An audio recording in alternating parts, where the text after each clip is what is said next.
All right, folks, good to have you back. If you're interested in high voltage and other crazy things, you've come to the right place.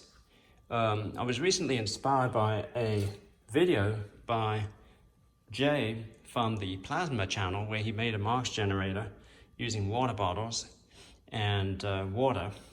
So I'd done something similar earlier, and his video kind of inspired me to make this. And what I want to do today is I want to make some fractals. And Jay did that in his video. And fractals are mathematical patterns which can be arcs or like you see it in lightning strikes, where electricity tracks along certain pathways in a mathematical distribution and creates interesting patterns. That's what we're going to try with this homemade Marx generator. Now this one I've made a while back from disposable items that you can find in the house. The only thing I had to buy were these chains of resistors that you can see here. I mean here actually, these are chains of resistors. But the rest of it, you know, these are plastic bottles, curtain hooks, styrofoam, pieces of plastic to come up with this Marx generator. Now there are many videos on how Marx generators work, but basically what they do is they take a high voltage and they multiply it by the number of stages. So in this case I have 6 stages. And I have a 20 kilovolt DC power supply here. So they'll take the 20 kilovolts, multiply it by 6, and you've got 120,000 volts. And you can do some very interesting things with that much voltage.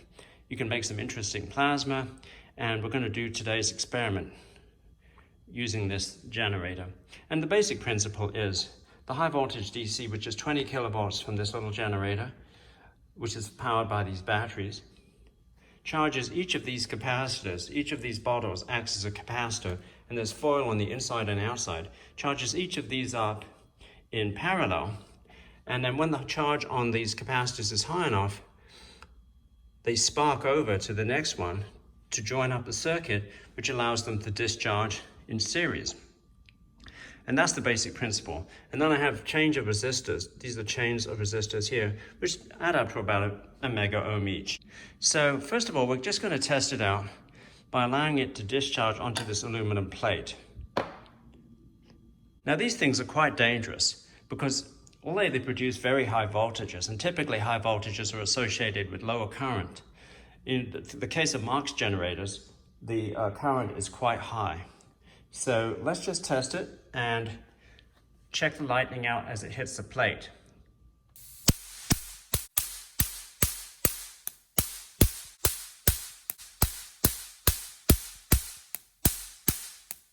These do not form a fractal-like pattern because there's a direct path through the air between this and this plate. So the air simply breaks down and it takes the path of least resistance, which is the lightning bolt that you see. Now, if I get some thin plastic sheet, you can typically get this plastic sheet from binders. This is like a folder binder that I just opened up and laid across. A very different thing begins to happen. Now, before I do it, I'm just going to move this electrode a little bit closer to the plastic.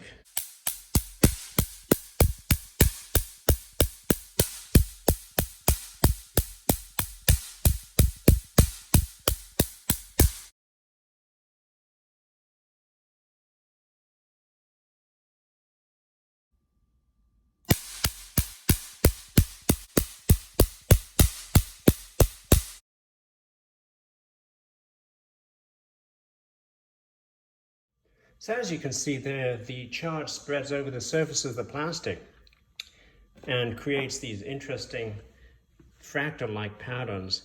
Now I'm going to try the same thing with distilled water, which is not a very good conductor of electricity.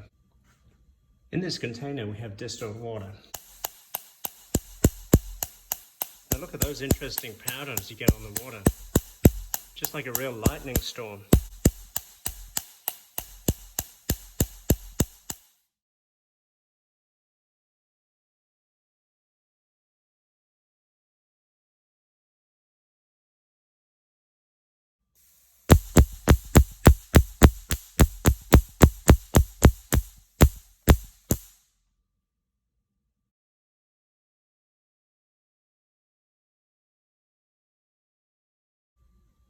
So there you go, some really interesting fractal type lightning patterns you can get by allowing the high voltage to hit a piece of plastic and spread out, and also to hit distilled water, which is not a very good conductor, and kind of spread out.